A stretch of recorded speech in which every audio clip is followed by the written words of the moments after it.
മാഹി വികസന സന്ദേശവുമായി സംഘടിപ്പിച്ച എൻഡിഎയുടെ മഹാബൈക്ക് റാലി ജനപങ്കാളിത്തം കൊണ്ട് ശ്രദ്ധ നേടി. എൻഡിഎ സ്ഥാനാർത്ഥി എ ദിനേശന്റെ തെരഞ്ഞെടുപ്പ് പ്രചരണത്തിന്റെ ഭാഗമാണ് റാലി നടത്തിയത്. മാക്കുനിയിൽ നിന്ന് ആരംഭിച്ച rally Idayilpeedika, Pallur, Irattapilakkool, Chokli, spinning mill, Chalakkara, Chembra, Mundok, Manjakkal വഴി പൂഴിത്തലയിൽ സമാപിച്ചു. നൂറുകണക്കിന് ബൈക്കുകളും പ്രവർത്തകരും അനുഭാവികളും പങ്കെടുത്ത റാലി ജനസാന്നിധ്യം കൊണ്ട് ശ്രദ്ധേയമായി. വഴിയൊരുക്കിയും കൈവീശിയും മുദ്രാവാക്യങ്ങൾ ഉയർത്തിയും ജനങ്ങൾ റാലിയെ വരവേറ്റത് ആവേശം ഇരട്ടിപ്പിച്ചു. വികസനത്തിനൊപ്പം നിൽക്കാം, മാറ്റത്തിനായി അണിചേരാം എന്ന സന്ദേശം ഉയർത്തിപ്പിടിച്ച റാലി മാഹിയിലെ തിരഞ്ഞെടുപ്പ് പ്രചാരണത്തിന് പുതിയ ചൈതന്യം പകർന്നു. വികസിത ഭാരതവും മാഹിയുടെ സമഗ്ര പുരോഗതിയും ലക്ഷ്യമാക്കി എൻഡിഎ മുന്നേറുകയാണെന്ന സന്ദേശം ശക്തമായി ജനങ്ങളിലേക്ക് എത്തിക്കാനായതായി നേതാക്കൾ വ്യക്തമാക്കി.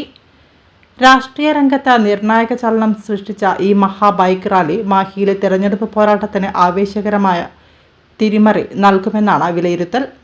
നമസ്കാരം. ആവേശകരമായ റാലിയാണ് വരുന്നത്. ജനങ്ങൾ ഭാരതീയ ജനതാ പാർട്ടി ഏറ്റെടുത്തിട്ടുണ്ട്. മാഹിയിൽ വിജയിക്കുമെന്നുള്ള കാര്യം ഉറപ്പാണ്.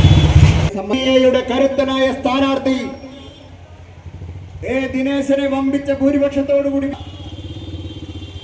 വാഹന റാലിയിൽ ഈ വാഹനത്തിന് പിന്നാലെ കടന്നു വരികയാണ്.